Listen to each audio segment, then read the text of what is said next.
Mutant. ఇది Chinese science fiction action genre movie. Amazon mini టీవీలో stream అవుతుంది. తెలుగులో కూడా ఉంది. ప్రైమ్ మెంబర్షిప్ అవసరం లేకుండా ఫ్రీగా చూడొచ్చు. ఇక ఈ మూవీ ప్లాట్ విషయానికి వస్తే 2150 సంవత్సరంలో ఆర్టిఫిషియల్ ఇంటెలిజెన్స్ థింకింగ్ పవర్ పెరిగి మనుషులను చంపి భూమిని ఆక్రమించుకోవాలని మనుషులపైన యుద్ధానికి దిగుతాయి.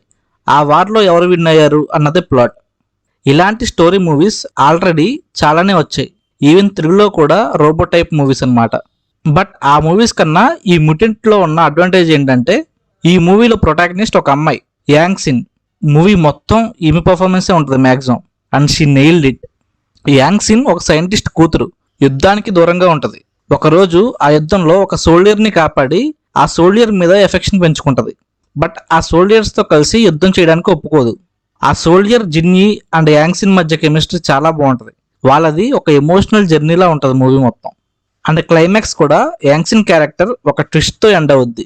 మూవీలో ఆ వార్ సీన్స్ పక్కన పెడితే వీళ్ళ ఎమోషనల్ జర్నీ అండ్ యాంగ్ సిన్ పర్ఫార్మెన్స్ సూపర్ బస్సులు. And coming to technicalities, well directive and మంచి సినిమాటోగ్రఫీ. బట్ ఆ విఎఫ్ఎక్సే దబ్బేసింది, అంత ఎఫెక్టివ్గా అనిపించదు.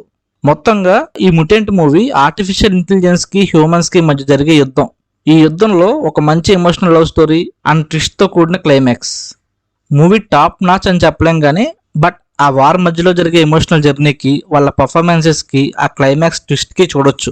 మూవీ ఉన్న ఆ 1.5 hours అయితే మాత్రం బోర్ కొట్టదు. అండ్ మూవీలో ఎలాంటి అడల్ట్ కంటెంట్ ఉండదు, ఫ్యామిలీతో హ్యాపీగా చూడొచ్చు. సో ఈ మ్యూటెంట్ మూవీ ప్రైమ్ వీడియోలో తెలుగులో అవైలబుల్గా ఉంది. ప్రైమ్ మెంబర్షిప్ లేకుండా ఫ్రీగా కూడా చూడొచ్చు. చూసి మీ ఒపీనియన్ కామెంట్ చేయండి.